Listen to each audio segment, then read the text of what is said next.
Well, good day traders, Chris Weston here, Head of Research at Pepperstone.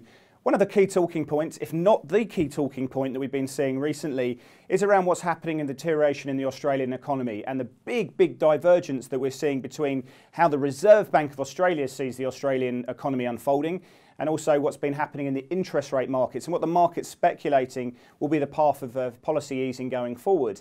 That's no different really to what we've been seeing in the Federal Reserve. If you have a look at the euro-dollar interest rate market, you can see about 16 basis points of cuts being priced in for 2020. You know, through this big equity rally that we've been seeing through January and February, the interest rate markets never really bought onto the idea that it was anything less than short covering, and they never actually believed this was a sign of economic improvement playing through.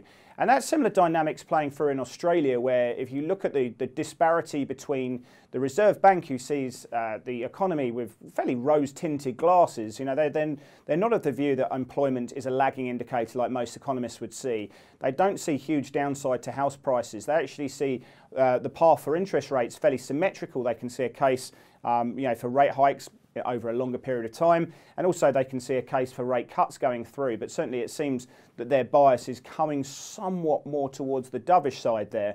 The rates market now is pricing in 38 basis points of cuts over the coming 12 months. So that's a one rate cut fully priced in and a 50% chance of a second cut coming through.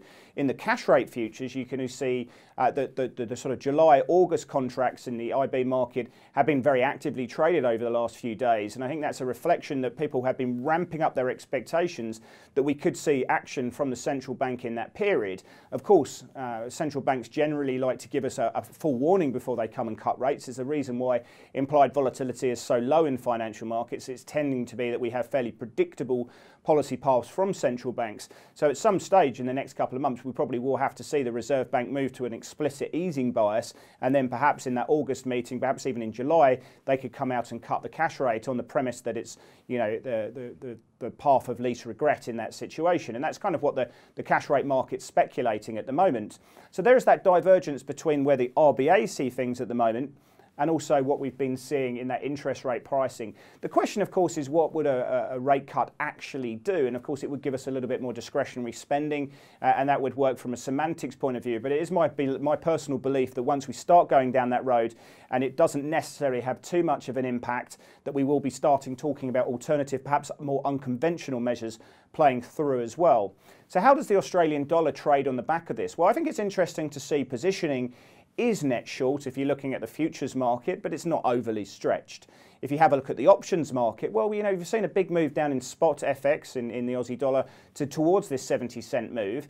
In the trade-weighted Australian dollar, we've moved there back down to the sort of 60 handle, which has been a very strong level of support for a long time. And one of my preferred ways of playing this is against the pound, where we've seen sterling Aussie moving up to multi-year highs as well. And I think if we get a break through these levels, you know, you can see it moving up to 140 over a period of time. My view is still that we're going to get a fairly positive resolution to Brexit. I think sterling Aussie's got really good upside playing through longer term after this break.